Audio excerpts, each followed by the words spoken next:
लड़की ने सुसाइड कर दिया है, ये खबर आई है। बच्ची का शरीर में कोई कपड़ा नहीं था, पैर दोनों राइट एंगल में मिला गया, चश्मे को कूटा गया जिसकी वजह से आंखों से खून निकल गया, गला दबाकर मारा गया। जय हिंद दोस्तों, आजादी के 78 साल पूरे हो चुके हैं। 140 करोड़ देशवासी आज धूमधाम से आजादी का अमृत उत्सव मनाए। देश के प्रधानमंत्री ने भी आजादी का अमृत उत्सव मनाया। लेकिन क्या आजादी सिर्फ मर्दों को मिली है? क्या औरतों के लिए आजादी नहीं है इस देश में? इस देश में बलात्कार करके, रेप करके, हत्या कर देना इतना कॉमन हो गया है, इतना आम बात हो गया है। मेरे स्क्रीन पे चारों तस्वीरें आप देख सकते हैं। इन चारों तस्वीरें में ऐसा कोई शख्स नहीं है जिनको आप नहीं पहचानते हो। ये चारों तस्वीर देश के ऐसे दरिंदों की तस्वीर है जिसने महिलाओं की इज्जत के साथ खिलवाड़ किया, महिलाओं को बलात्कार किया, महिलाओं के साथ बलात्कार करके उसकी हत्या कर दी। अब बहुत बड़ा सवाल उठता है देश में कि इस देश में बलात्कार जैसी घटनाओं को अंजाम देने के बाद आराम की नींद सोते हैं, बलात्कार करके आराम की नींद सोते हैं। इन चारों तस्वीर में पहले हम बात करने वाले हैं आसाराम बापू के बारे में। आसाराम बापू को आप सबको जानते होंगे। आसाराम बापू पर 2 महिलाओं से बलात्कार के जुर्म में गिरफ्तार कर उम्र कैद की सजा सुनाई गई है। आसाराम बापू को 7 दिन की प्रेल पर बाहर निकाला गया है इलाज के लिए। 7 दिन के लिए। संगीन अपराध किया है, बलात्कार, हत्या, सजा क्या है? उम्र कैद। और बलात्कारी को उम्र कैद की सजा सुनाने के बाद उसे प्रेल पर बाहर निकाला जा रहा है। चलिए, यह घटना हो गया। अब हम बात करने वाले राम रहीम के बारे में। इस स्क्रीन पर जो चेहरा देख रहे हैं, राम रहीम, ये 2 महिलाओं के साथ दुष्कर्म, बलात्कार के मामले में उम्र कैद की सजा काट रहा है और हत्या, 2 हत्या के मामले में उम्र कैद की सजा काट रहा है। आपको ताज्जुब हुआ कि हमारे देश में बलात्कार करके बचना इतना आसान है, इतना आसान कि आप अंदाजा लगाइए इस राम रहीम से। ये राम रहीम धर्म के नाम पर प्रचार करने वाला बाबा था और अब माना जा रहा है कि इसे राजनीतिक पार्टियां बचाने में लगी हुई है।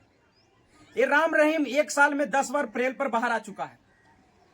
ये इसको सजा मिली है उम्र कैद की। ध्यान से सुनिएगा, इसको सजा मिली है उम्र कैद की और ये प्रेल पर बाहर साल भर में 10 बार आ चुका है। 10 बार आप स्क्रीन पर देख सकते हैं कि कितनी बार इसे प्रेल में मिला है। और साल भर में आप सोचिए कि 6 महीना ये प्रेल पर बाहर रहा है। इस पर अपराध 2 बलात्कार की है। अब तीसरा फोटो आप देख सकते हैं, ये संजय राय है। संजय रॉय, ये संजय राय, ये इंसान संजय राय, ये इंसान वो इंसान है जिसने एक महिला की, पहले उस महिला के साथ बलात्कार करता है, दुष्कर्म करता है और फिर उसकी हत्या कर देता है।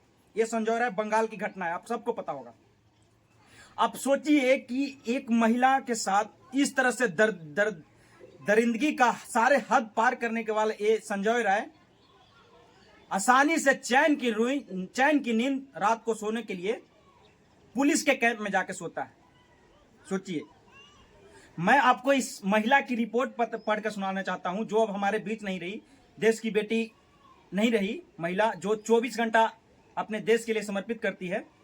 इसके रिपोर्ट पढ़ने के बाद अगर कोई पत्थर दिल इंसान ही होगा जिसकी आंखों से आंसू और दिल से रोना ना आ जाए। इस महिला के साथ बलात्कार के समय इतना दरिंदगी, मतलब इस तरह से किया गया, व्यवहार किया गया कि इसकी गले की रीढ़ टूट गई। इसके प्राइवेट पार्ट पे कम से कम 50 ऐसे दर्दनाक चोट मिले। इसके आंख से खून आ रहे थे महिला के। सोचिए, ऐसी घटना को अंजाम दिया गया। ये संजय रॉय अब बोल रहा है कि मुझे फांसी दे दो। इसे कोई चीज, मतलब फर्क नहीं पड़ता है कि मैंने क्या किया है, मैंने कौन सी घटना को अंजाम दिया है, कोई फर्क नहीं पड़ता।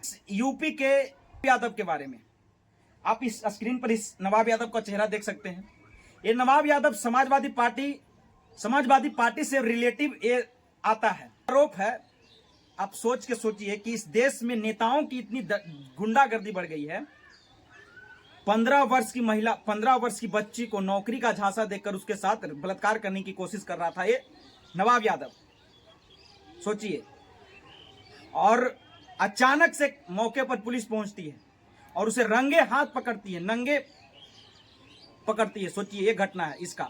और इसे तमाम पार्टियां बचाने में लगी हुई है। समाजवादी पार्टी कह रही है कि ये बीजेपी की चाल है। और बीजेपी कर रही है कि समाजवादी पार्टी की चाल है। सोचिए कि बलात्कारियों को बचाने के लिए हमारे देश के नेता, हमारे देश की पार्टियां जुड़ी हुई है।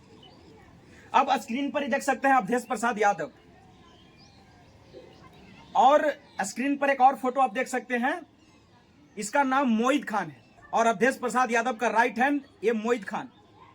इस पर एक महिला से सामूहिक, दलित बच्ची से, सॉरी माफ करिएगा, 15 वर्ष की दलित बच्ची से सामूहिक बलात्कार करने का आरोप है। आरोप क्या है, इस आरोप नहीं कहा जाए, इसको अंजाम दिया गया है। इस तरह से अंजाम दिया गया है कि इस मोहित खान ने एक दलित 15 वर्षीय बच्ची को सामूहिक बलात्कार कर उसे प्रेग्नेंट कर दिया। और ये मामला जब खुलता है तो पूरे देश में सनसनी मच जाता, क्योंकि मुस्लिम की बात थी। मुस्लिम पर ऐसे ही योगी बाबा सख्त कार्रवाई करते हैं। चलिए ये सब छोड़ देते हैं। अब मुझे एक सवाल करिए, कहां मर गए बजरंग दल, कहां मर गया हिंदू संगठन? अगर कोई बलात्कारी मुस्लिम होगा तो क्या उस पर कार्रवाई करने के लिए बजरंग दल रोड पर उतरेगी, हिंदू संगठन रोड पर उतरेगी? और अगर कोई हिंदू संजय राय जैसा बलात्कारी होगा तो उसके लिए कोई रोड पर नहीं उतरेगा। रोड पर उतरेंगे देश के डॉक्टर, क्योंकि डॉक्टर के से जुड़े लोग थे। अब इस देश में एक कॉमन बात आपको बताएं कि बलात्कार करके बचना कितना आसान हो सकता है। आप अंदाजा लगाइए आसाराम बापू और राम रहीम से। राम रहीम प्रेल पर बाहर आ चुका है कम से कम तो 10 बार, और 10 बार कब आता है? जब इलेक्शन आते हैं, जब विधानसभा चुनाव आएगा, लोकसभा चुनाव आएगा, तब वो आता है। अब सोचिए कि इस देश में हर रोज एक बलात्कार, हर रोज हत्या हो रही है, और बाबा राम रहीम जैसे इंसान को परेल मिलना।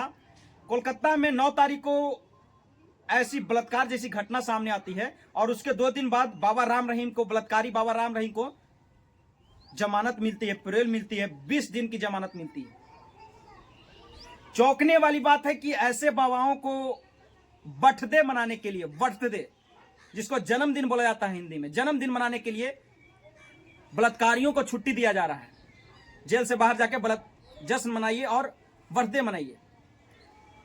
इस बाबा को परेल ऐसे मिलता है, गुप्त रूप से मिलता है। ये बाबा परेल के बाहर आकर बार में, क्लब में जाकर डांस करता है। सोचिए।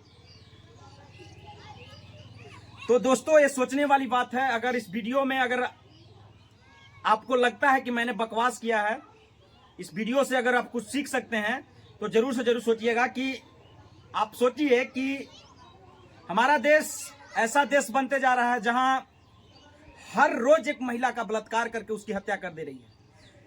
अगर हम बिहार की, मतलब कैसे इस देश में हम माने कि हमारे देश की बेटियां सुरक्षित है, कैसे हम माने कि हमारे देश की मां बहनें सुरक्षित है? सोचिए, मतलब ऐसी ऐसी घटनाएं घट रही है। तो दोस्तों आप इस वीडियो के बारे में क्या सोचते हैं, इन बाबाओं के बारे में क्या सोचते हैं, इन बलात्कारियों के बारे में क्या सोचते हैं, कमेंट करके जरूर बताइएगा। बाकी मेरे शब्दों से अगर आपको ठेस पहुंचा हो तो मुझे माफ करिएगा। तब तक के लिए मिलते हैं दूसरे वीडियो में। जय हिंद।